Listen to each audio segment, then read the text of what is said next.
Hello everyone and welcome to the channel. This is Preeti और हम कर रहे थे आपकी बुक डिफरेंशियल इक्वेशन का चैप्टर 6। पिछली दो वीडियोस के अंदर हमने इसकी पहली दो एक्सरसाइज कवर कर ली थी। आज हम करेंगे इसकी थर्ड एक्सरसाइज का इंट्रोडक्शन। देखो, इस एक्सरसाइज में आपके पास कौन सा मेथड है कि आपको इक्वेशंस को सॉल्व करना है by changing the independent variable. कि इंडिपेंडेंट वेरिएबल को चेंज करके हम जो है यहाँ पर इक्वेशंस को सॉल्व करना सीखेंगे। अब कैसे करना है, देखो देखो जो आपके पास जनरल फॉर्म होती थी एक डिफरेंशियल इक्वेशन की, वो क्या होती थी? D square Y upon D x square plus में P D Y upon D x plus में क्यू वाई और इक्वल टू आर। ये आपके पास जनरल फॉर्म होती थी इक्वेशन की, राइट। अब यहाँ पर हमें क्या करना है? इंडिपेंडेंट वेरिएबल को चेंज करना है, यानी कि हमें यहाँ पर जो है x को चेंज करना है। अब x को चेंज करना है तो मान लो आपने कोई यहाँ पर रिलेशन लिखा z is equal to f of x. ये कोई भी एक रिलेशन था यहाँ पर, ये रिलेशन क्या था वो हम बाद में निकालेंगे, पर मान लो कि आपने इसका यूज करके जो है अपने इस इक्वेशन में x को चेंज कर दिया। तो यहाँ पर देखो, जो dy बाई डी एक्स है, dy बाई डी एक्स को आप और कैसे लिख सकते हो कि dy बाई डी जेड साथ में dz by D x, right. कि पहले y का डेरिवेटिव z के रिस्पेक्ट में और फिर z का डेरिवेटिव x के रिस्पेक्ट में, ऐसे आप लिख सकते हैं। फिर अगर हम यहाँ पर इस टर्म का फिर से डेरिवेटिव करें तो ये हमारे पास क्या आएगा? d upon D x of, अंदर आपके पास ये टर्म आएगी dy by d Z plus और मल्टीप्लाई में है आपके पास यहाँ पर ये dz बाय में dx। अब इनका डेरिवेटिव करना है तो यहाँ पर आपके पास चेन रूल लग जाएगा। तो ये हमारे पास यहाँ से देखिए क्या बनेगा कि पहले dz बाय dx तो आपके पास ऐसे ही रहेगा। इस फर्स्ट टर्म का आप डेरिवेटिव करें तो ये होगा d square Y upon D Z square हो गया। अब z तो आगे हमारे पास x का भी फंक्शन है तो z का यहाँ फिर से डेरिवेटिव होगा, तो एक आपके पास यहाँ टर्म क्या आ जाएगी? डी जेड बाई में डी एक्स। और प्लस में आपके पास देखो कि d Y by d z ऐसे ही सेकेंड का डेरिवेटिव होगा तो ये बन जाएगा D square Z upon D x square. या आप देखो इसको और किस तरह से यहाँ पर लिख सकते हो कि D square Y upon D Z square, साथ में हमारे पास क्या है? डी जेड बाई में डी एक्स इसका होल स्क्वायर और प्लस में D Y by d Z, ये दोनों टर्म्स यहाँ हमारे पास मल्टीप्लाई में है और ये मल्टीप्लाई में D square Z upon D X का स्क्वायर। अब देखो ये आपके पास सेकेंड डेरिवेटिव की वैल्यू आई, ये आपके पास जो है यहाँ पर फर्स्ट डेरिवेटिव की वैल्यू आई। तो क्या करो, इन दोनों वैल्यूज को अपनी गिवन इक्वेशन के अंदर पुट कर दो। पुट करना है तो हम कैसे लिखेंगे कि putting these values in equation 1। अब इक्वेशन 1 में सबसे फर्स्ट तो जो हमारे पास डी स्क्वायर वाई थी वो तो सिंपल टर्म थी, कोई कॉफिशिएंट नहीं था, तो आप इसको ऐसे ही वहाँ पर लिख सकते हो। ये आपके पास क्या आएगा? देखो डी जेड बाय में डी एक्स इसका होल स्क्वायर, साथ में D square Y upon D Z square plus में डी वाई बाय में डी जेड, ये है हमारे पास D square Z upon D X का स्क्वायर। अब प्लस में देखो यहाँ पर हमारे पास क्या था? p into D Y by D X, तो p के साथ आपको इस टर्म को यहाँ मल्टीप्लाई कर देना है। तो ये p इंटू क्या आएगा हमारे पास? डी वाई बाई में D Z into D Z by में डी हमारे पास x, साथ में हमारे पास यहाँ पर क्या था? q इंटू वाई था, तो ये q इंटू वाई रखा और यहाँ पर हमने क्या लिख दिया? r लिख दिया। अब इस इक्वेशन को सिंप्लीफाई करना है या आप कह सकते हो कि टर्म्स को रीअरेंज हमें करना है। सबसे पहले तो हम क्या करेंगे, जो ये सेकेंड ऑर्डर डेरिवेटिव वाली टर्म है इसके कॉफिशिएंट को 1 बनाएंगे। तो कॉफिशिएंट को 1 बनाने के लिए ये D Z by D x के स्क्वायर से आप पूरी इक्वेशन को यहाँ पर डिवाइड कर देंगे। तो डिवाइड करने पर हमारे पास देखो क्या आएगा? ये डी जेड स्क्वायर प्लस में ये D square Z upon D x square, यहाँ पर डिवाइड में आपके पास आएगा डी जेड बाय में डी एक्स इसका स्क्वायर। इसके बाद आप यहाँ पर देखोगे कि p के साथ भी हमारे पास D Z by D X है, इससे डिवाइड करें तो हम इसे ऐसे लिख सकते हैं। देखो जब आप स्क्वायर वाली टर्म से इसे डिवाइड करो तो ये आपके पास यहाँ पर क्या बचेगा? p अपॉन में डी जेड बाय में डी एक्स, और दोनों टर्म्स में से आप जो है यहाँ पर अपने देखो इसको डी वाई बाय में डी जेड, इसको जो है यहाँ पर कॉमन लिख सकते हो। साथ में हमारे पास यहाँ पर क्या है? q इंटू वाई, ये q में भी डिवाइड में आपके पास आएगा डी जेड बाई में डी एक्स, इसका स्क्वायर साथ में y इज इक्वल टू और ये r upon D Z by में डी एक्स, इसका क्या हो गया, स्क्वायर हो गया।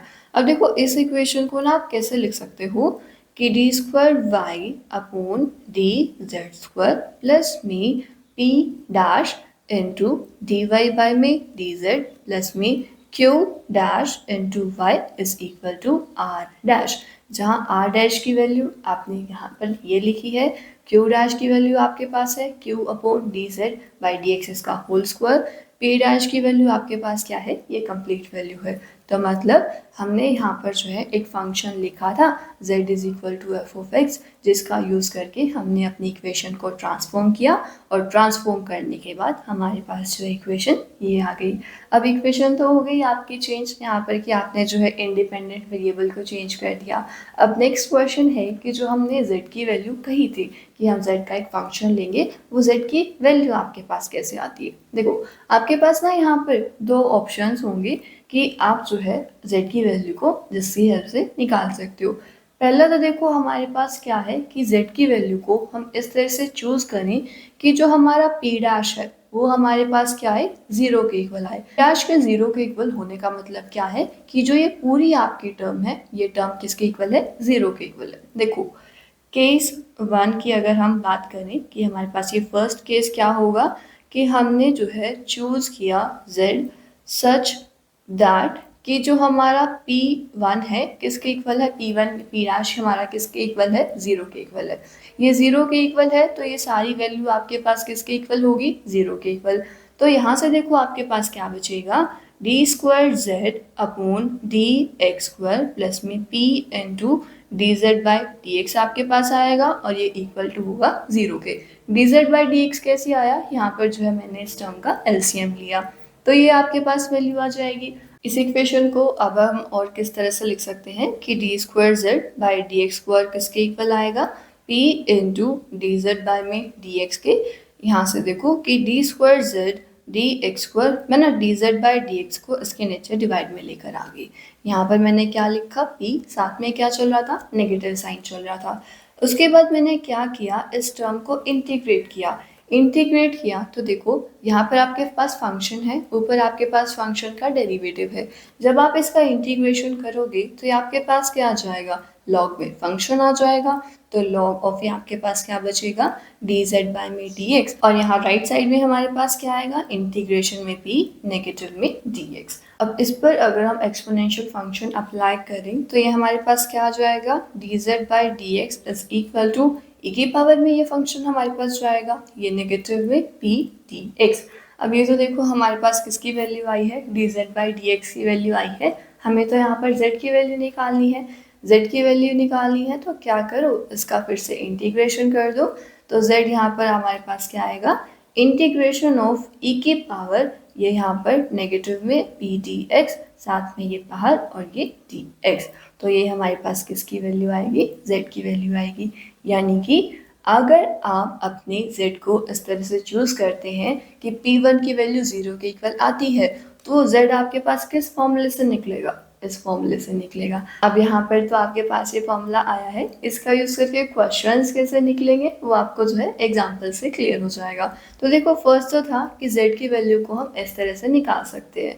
ये तो था हमारा केस 1 जहाँ पर हमने क्या किया कि p1 को जीरो के इक्वल लिया। फिर उसके बाद ना आपके पास एक और सेकंड केस आता है। सेकंड केस में हमारे पास क्या होता है कि हम z की वैल्यू को इस तरह से चूज करें कि जो हमारा q1 है वो हमारे पास क्या हो, कांस्टेंट हो। तो इधर आप सेकंड केस में क्या लिखोगे कि चूज z सच दैट कि q1 हमारा किसके इक्वल हो, कांस्टेंट के इक्वल हो। कांस्टेंट आप यहाँ पर कुछ भी लिख सकते हो कि q1 मैंने लिख दिया a स्क्वायर के इक्वल है, सही, ये आपने अपनी मर्जी से लिखा। अब q1 की वैल्यू अगर आप देखो यहाँ पर हमारे पास, या q डैश की हम वैल्यू देख रहे हैं तो हमारे पास ये क्या आई थी, q upon D Z by D X का स्क्वायर आया था। अब इस वैल्यू को अगर आप यहाँ पर पुट करो क्या आएगा, q upon D Z by में डी एक्स इसका स्क्वायर किसके इक्वल होगा, ये a स्क्वायर के इक्वल होगा। यहाँ से देखो D Z by D x इसका होल स्क्वायर किसके इक्वल आएगा, q बाय में a स्क्वायर के इक्वल आएगा। या यहाँ से अगर हम D Z by D x की वैल्यू निकालें तो वो हमारे पास कैसे आएगा, प्लस माइनस अंडर रूट में क्यू बाई में ए का स्क्वायर। अब यहाँ से देखो आप जो है जब ये क्यू की ए की वैल्यू पुट करोगे D Z by D x की वैल्यू आ जाएगी। फिर उसके बाद क्या करना है, अगेन इस टर्म का इंटीग्रेशन करना है, तो वहाँ से आपके पास जो है जेड की वैल्यू आ जाएगी यहाँ पर, जो कि क्या होगी, इंटीग्रेशन प्लस माइनस ये अंडर रूट में क्यू अपॉन ए का स्क्वायर और साथ में क्या है डी एक्स है। तो एक हमारे पास ये मेथड है कि जिससे हम अपने जो है z की वैल्यू निकाल सकते हैं। और देखो जैसे अगर आप q1 को कांस्टेंट पुट कर देते हो तो आपकी इक्वेशन कैसे ट्रांसफॉर्म होगी। इक्वेशन हमारे पास थी D square Y upon D x square, plus में हमारे पास क्या था ई डैश था, या p1 हमारे पास D Y by D X था, फिर उसके बाद हमारे पास q1 था, y था इक्वल टू r1 था। तो क्या करना है, q1 की जगह पर आपको a स्क्वायर पुट कर देना है। तो ये इक्वेशन होगी d square Y upon D x square plus में p1 dy by D x plus में a into Y is equal to r1। उसके बाद आपको क्या करना है, r1 की वैल्यू निकालनी है, p1 की वैल्यू निकालनी है, इसके अंदर पुट करना है और इस इक्वेशन को सॉल्व कर देना है। देखो एक बार फिर से मैं आपको बताती हूँ इस मेथड के अंदर हमारे पास क्या होगा। जो भी आपके पास गिवन डिफरेंशियल इक्वेशन होगी, जैसे हमारे पास ये स्टार्टिंग में फर्स्ट थी, आपके पास जो है इसी तरह से एक डिफरेंशियल इक्वेशन गिवन होगी। आपको यहाँ पर क्या करना है, अपनी एक z की वैल्यू निकालनी है।